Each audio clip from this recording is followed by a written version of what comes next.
Welcome to the Yoga of Healing and Awakening Summit, a free online event where you'll discover essential depth teachings and daily practices for your mind, body, and soul.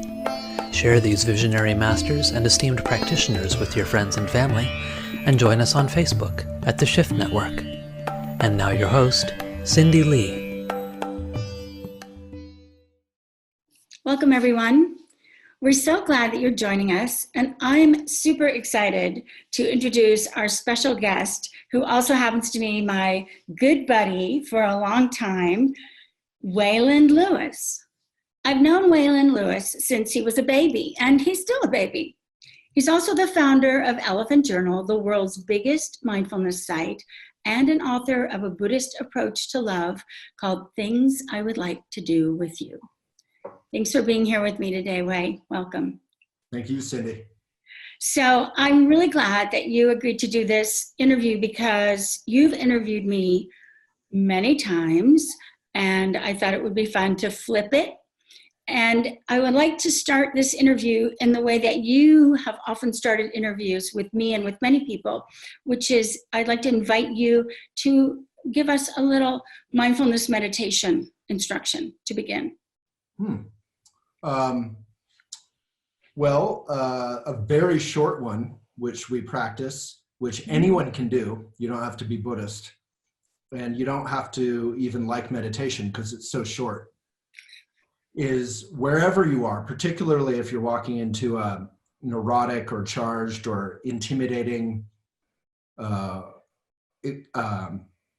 event or conversation, something that's kind of challenging, you can just, with your eyes open, you can just think about the sky above and how it extends infinitely up, literally infinitely up, as far as we can tell, and think about and feel the earth below and how solid it is and how it's not really solid like cement necessarily, it's nurturing.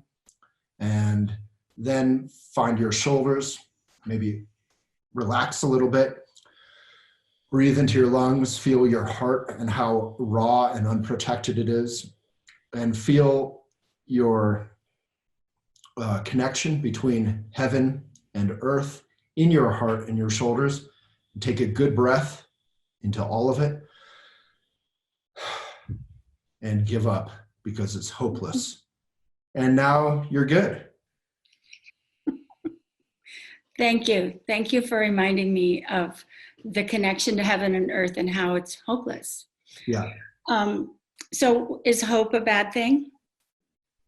Well, I'm glad you asked that, Cyndi, because from a Buddhist point of view, we love to look at words that we use all the time. Like I think Barack Obama, his campaign posters literally said hope. And from a Buddhist point of view, I think hope is similar to blind faith in that you're putting all of this attention into somewhere where you're not. It's like expecting things to go well in your conversation in Boulder, Colorado, when your entire mind is in California. It's a little weird. So instead of investing in hope, which is from a Buddhist point of view, a synonym for fear, right? You don't really need to hope if you don't have any fear. So you can just deal with the fear and relax into that and make friends with the fear. And you're so good at that. You're always talking about it. And the cool thing that happens is when you get all intimate with fear and you let go of hope, you become grounded with heaven, with earth, and with a wonderful sense of humor because you're no longer pushing away everything and investing in this like Stepford Wives stiff upper lip thing. I mean, the British Empire tried the stiff upper lip for centuries. It's not good. We don't want to suppress stuff. We want to embrace it and get through it. Yeah. So will this meditation help us with that? Well, I hope so. There's no sense of guarantee, but it's a practice. We call meditation a practice. Mm-hmm. You do it again and again. I meditate every morning, every evening, not because I'm trying to be a good boy or anything, but because if I don't, like Trungpa Rinpoche, this great Buddhist teacher who we both know a bit about, he talked about how meditation instruction should be as basic and ordinary as brushing your teeth. I don't want to have a smelly mouth and cavities so I brush my teeth. From the same point of view, we want to be awake, we want to be present, so we don't create unnecessary drama all day. So we meditate, and then we're present. And when you're present, really, things go really much easier. Yeah. Yeah. Good. Huh. Thank you. Thank So you. I know that you are, one of your personal missions, I think, is to help change the world in a good way. And you're using... Thanks for clarifying that. Well, some things just need to be said, Sure. And so, and I think you're doing it.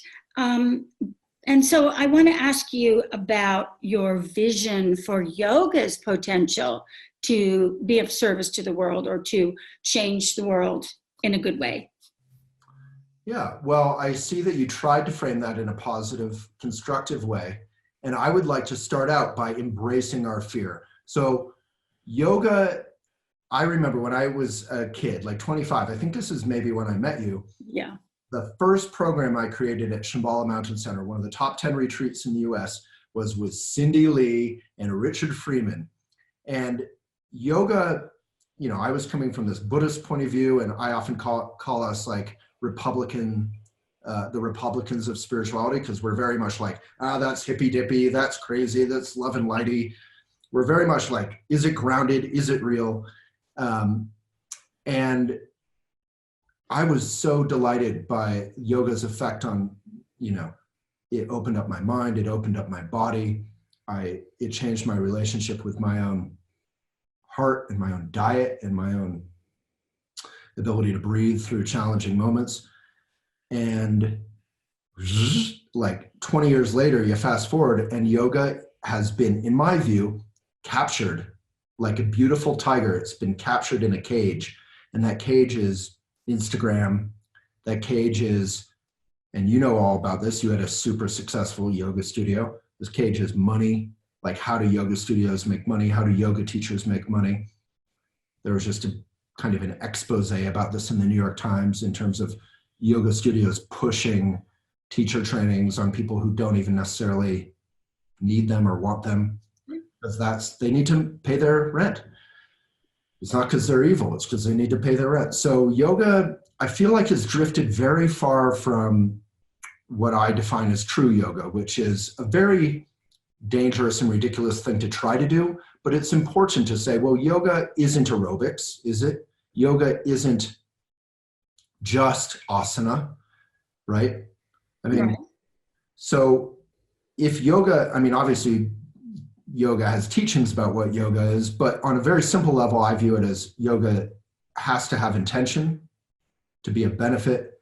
Yoga has to have breath be a part of the practice, which often you go to a class, you barely hear anything about breath frequently. And yoga has to have alignment, or it can be, also as the New York Times said, it can break your body 10 years in, instead of the opposite, where it can heal your body. So yeah, I think yoga is now in a very sad place. Yoga Journal and other kind of gatekeepers, which is often considered a negative word, but I think having editors and people really caring, kind of in charge of who gets promoted as an example of a teacher. Like, now you look at Instagram, everybody is an amazing coincidence. Everyone who's a famous yogi, and this isn't true, but 80% of everyone who's sort of famous is 25 years old, fit, thin, wearing aloe yoga. Is that what 25 or 5,000 years of yoga history have led us to? I'm not sure. Well, that is a good question. First of all, I want to say that it's slightly depressing to think that I'm, the Republican Republican of the Buddhist world, but I get what you're saying about, we like to be grounded. We Buddhists like to be grounded and, not levitate out of our heads and stuff. I think just the Republican of the spiritual world is just more self-deprecating. Let's make fun of ourselves Buddhist stuff. It's not endorsing, certainly not endorsing President Trump, but it is saying that cutting through spiritual materialism lineage that we have of saying, is it actually genuine? Is it actually helpful? Is an important question to come back to. Yeah. Instead of just saying, sort of take a little, like Trump Rinpoche talked about the spiritual salad bar, and you're like, oh, I'd like a little Jesus, but none of the tough stuff, like I actually have to care about lepers or homeless people. I don't want that. I'll take a little Buddhism, but I don't actually want to meditate. It's pretty boring. I'll take a little, it's very boring. Spirituality is challenging, and we need to take that with it. Yeah, and we need to stick to a practice once we get it. And so I think you're saying that yoga has, the inner part of yoga has become less dominant, and something else has invaded our yoga sensibility. But, I feel like I want to challenge you on that, because I've been doing these interviews for the Shift Network, and you're my last one. And so 17 interviews, and I would say every single person I interviewed is doing amazing things.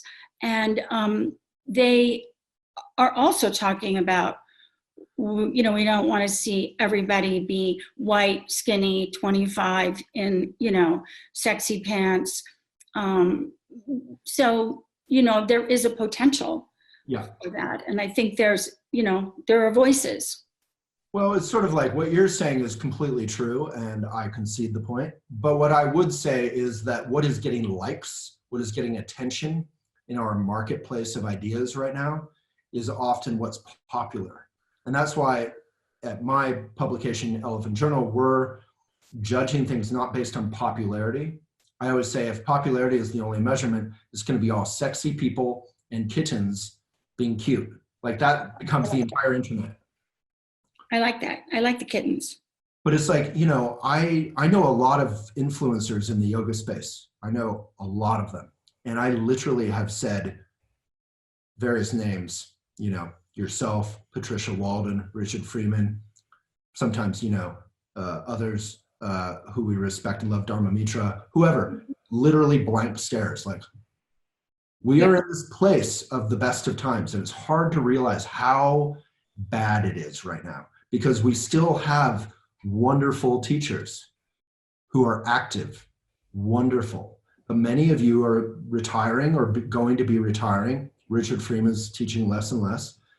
And in only 10 or 20 years, we're going to be left with a bunch of 35-year-old, slightly less fit, slightly less skinny Instagram influencers who will be apparently in charge of the lineage of yoga. Yeah. So that's really interesting, because I have so many thoughts about it. But one is that, like Yelp and Instagram, and it's all about, just based on nothing. It's just whatever people like, as you said. And Yoga Alliance has that kind of thing. They call it a social media, I forget what they call it, but it's the same thing as Yelp, and people can say if they like your teacher training, and if they didn't like you, or if you made them not be a spiritual materialist in the training or something like that, then they can give you a 1 instead of a 10 or a 5 or whatever it is. And it seems like this is kind of all over. So how can we flip that? Well, I think that's where it gets inspiring. Like, it's not about saying, oh, there's elite yoga teachers and we need to respect them like we did in the 90s. Mm-hmm. I think is where this conversation often gets stuck.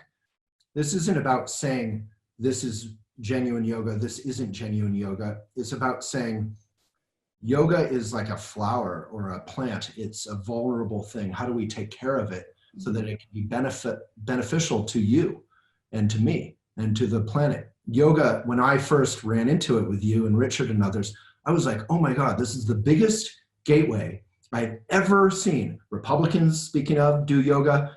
Democrats do yoga. Men do yoga. Women do yoga. Old people do yoga. Young people do yoga.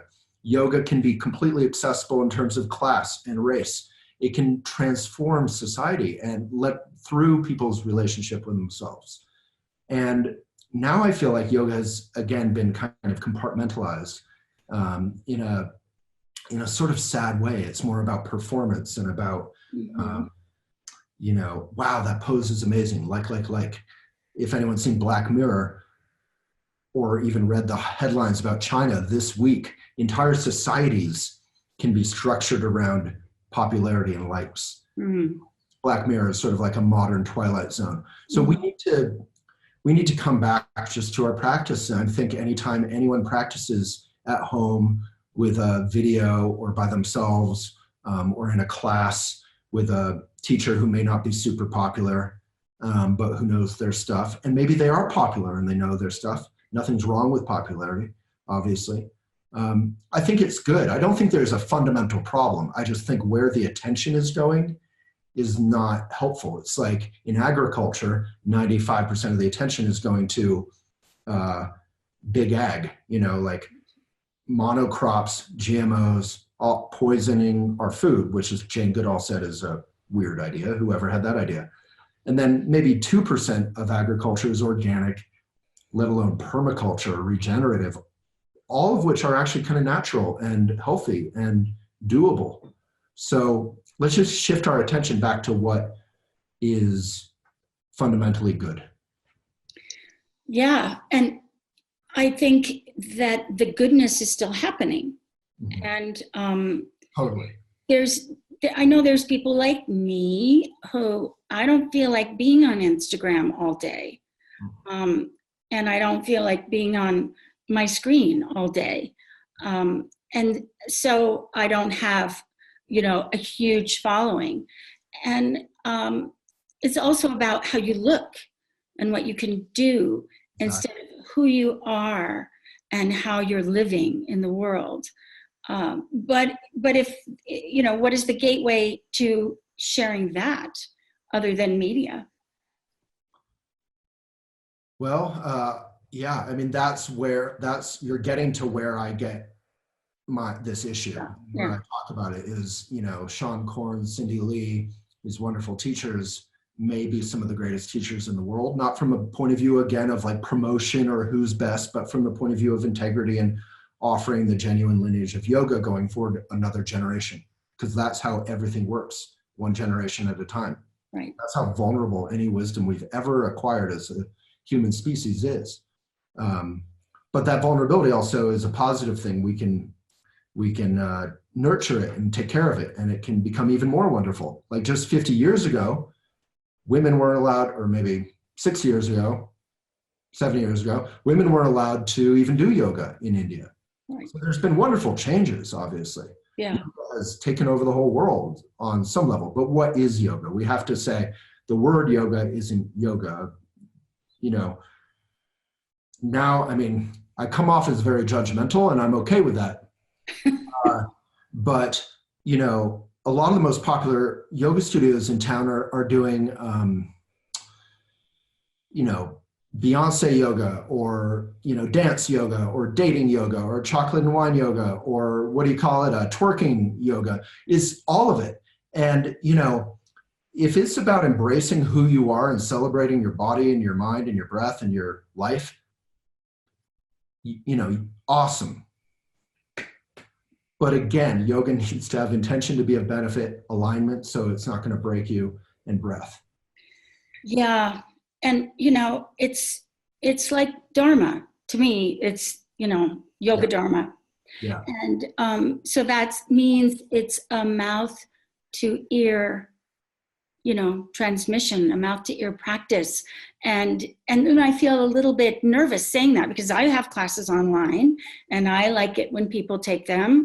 And, I wonder about that. I wonder if the people that take that will come to see me in real life or not, or if they, can we really communicate yoga that way?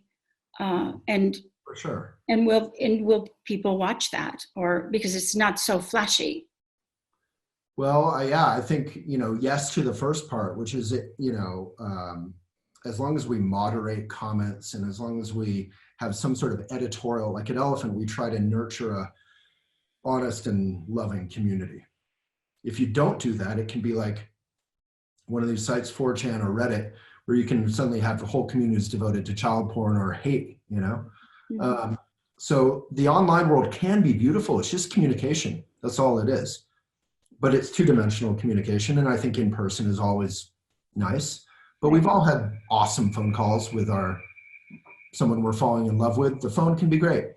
We've all had, Skype calls or Zoom or whatever, video calls, FaceTime with someone we love. That can be great. All of it is workable. Yeah. And that's the Buddhist message, not some morality, good, bad, but like, if you care, it's the middle path between extremes. And it can be wonderful, but you have to care. And caring is an active thing. I hate it when I hear from these sort of spiritualists like, oh, it's all love. Don't be critical. Don't be judgmental. Like, love is not a passive thing. Love is an act of caring.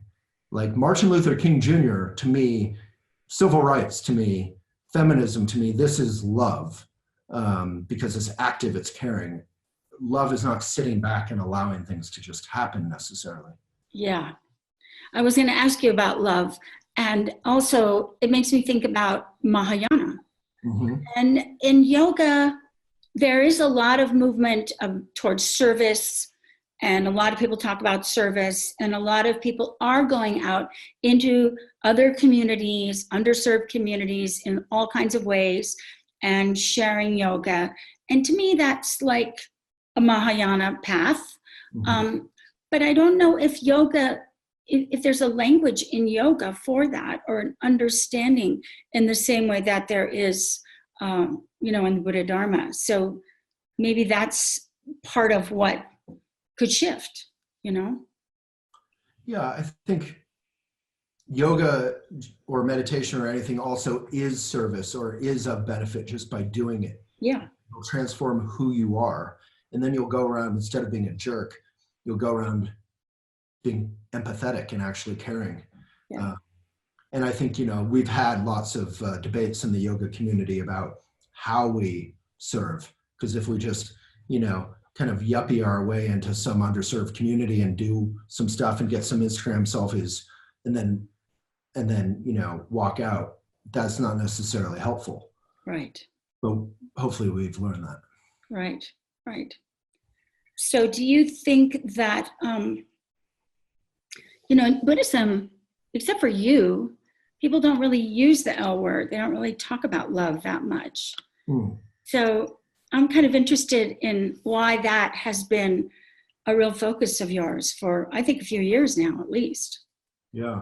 Well, if you're talking about my book, which is the red one, Mm-hmm. Trungpa Rinpoche had some teachings around it, and I certainly didn't. We all have our natural instincts or wisdom around it, and we all have confusion around it. And I think I was getting to the point, and still am, where I wanted to have children and settle down, and I have always been rightly, I think, intimidated by the commitment that is marriage, and I didn't want to commit to something. I didn't know how to commit to something, quite honestly, that would change.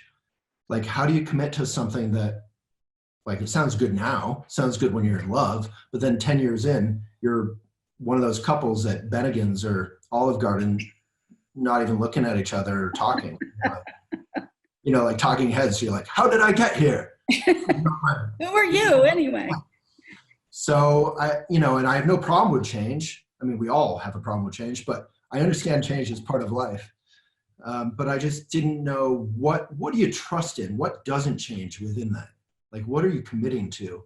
So I wrote a whole book about my experience, not from the point of view of authority, because I have none, but from the point of view of experience, which you have, I have, we all have. And I try to hold up my experience to the Buddhist teachings. And I think I did. In writing it, I did learn a lot. Yeah. So what did you learn? Did you learn that there is something that doesn't change? I think I learned that, so Trungpa Rinpoche talks about that a marriage is not two flames becoming one, as we sometimes talk about. You're not trying to, like yoga union, you're not trying to become one person, which sounds romantic, I guess, when you're 18, but it sounds super claustrophobic. Yeah. 25 on up. We are one, It's a little like, I need some space. So space is part of love. It's not against love. If I say I need space from you, I'm not communicating that correctly. I need space in order to love you. Absence makes the heart grow fonder. It's not that I need to be away from you. You can actually be spacious with someone, as you know. Yeah. When space is kind of what we're injecting into our neurosis when we meditate, just a little bit of breath. So you want independence on the one hand. You want someone who can stand on their own 2 feet and not be codependent on you, and you don't want to be codependent on them. But on the other hand, you want affection. So you don't just want affection, which is clingy, and you don't just want space, which is cold. You want both. And you want to walk, and the point of a relationship from a Buddhist point of view is to walk that path and be a benefit. So I wrote this phrase like, I don't want to, actually it was a lady friend of mine once said to me, I don't want to be on a lifelong picnic. Like a picnic sounds fun. You got your little cheese and your bread and your wine and your park and your romance. But do you want to be on a picnic for the rest of your life? She said to me, no, I have other things I want to do in life. So it's not all this self-obsessed, PDA kind of at the mall event. That's fun for a while, go to the mall movie and make out in the back. But then you want to like walk the path together and be of benefit and help each other. And I think we all have seen couples in our public life. Maybe Michelle Obama comes to mind, Barack Obama, who help each other be of benefit. Yeah. So I don't know if this is a stretch, but I mean, you're talking about space and you're talking about middle path. And it seems like maybe the yoga community could also cultivate some of this love, this kind of a love, or get back to that so that it's not just about Instagram or cranking out teacher trainings, mindlessly to pay the rent, or just going, I'm old, I've been teaching yoga for a while, I'll just teach to, whoever wants to show up to me, 10 people, whatever, I don't care, but some kind of love and middle path and space that could evolve. What do you think? That'd be nice, right? Sounds good. Yeah. Well, what can you do, Waylon? Can you make that happen? You're a big influencer, Yeah, I don't actually feel like I am that big. I feel like Elephant's pretty big. But my ability to drive, it's like I'm driving a 70s Cadillac, those Cadillacs you would turn the steering wheel and then 2 minutes later the car would begin to turn. Elephant is huge, 8 million Facebook fans and millions of readers every month. But there's plenty of people on Instagram who are way bigger, So I actually just wrote about this, how frustrated I am, not about yoga per se, but about climate change, about various issues that I feel like I'm having no effect, none. And I don't mean that dramatically, I mean that literally. I feel like we're all heading toward a brick wall, or we've kind of already hit it and we're still not reacting. And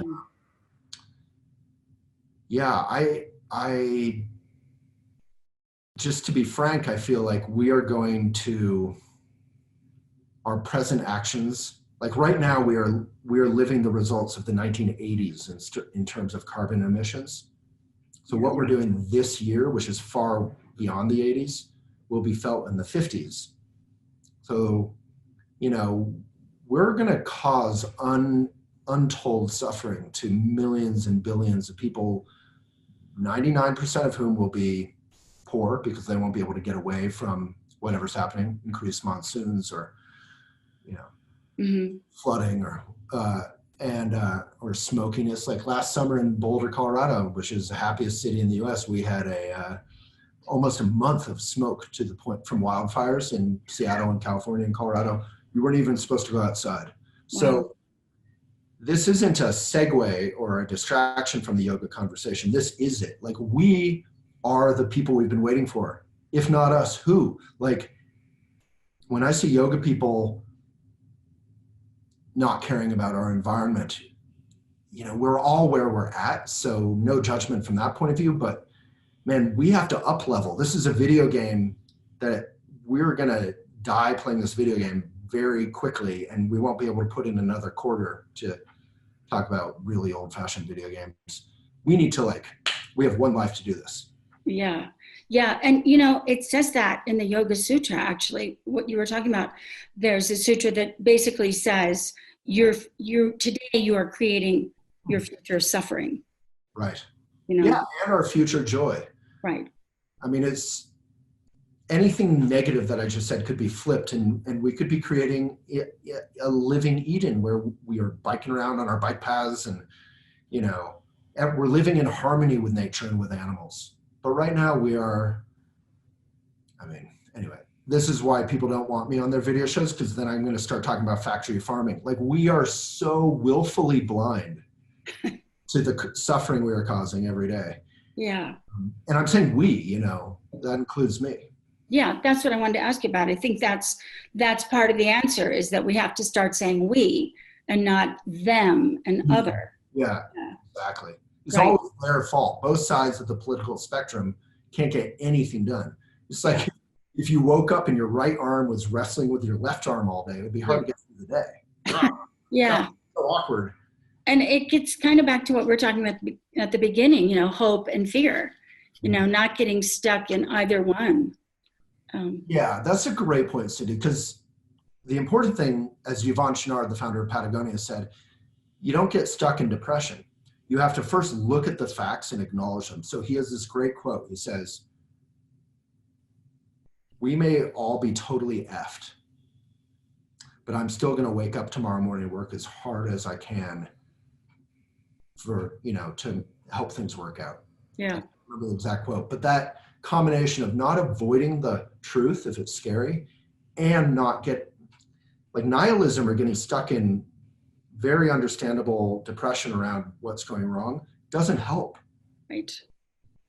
If you're nihilistic or depressed about that, you're just going to watch Netflix and eat chips for the rest of your life, which, like a picnic, is fun for an hour or two, but no one wants to eat more than 2 pints of Ben and Jerry's. The first bite's good.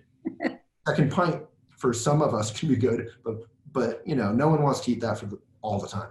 No, doesn't feel good. Yeah. Well, I think, it's also important just to talk about it. That's a start, just to talk about it and keep doing our practice. Yeah. Sometimes it feels like that's all I can do, but that still feels like a good thing to do, certainly worthwhile. Yeah. Yeah. For sure.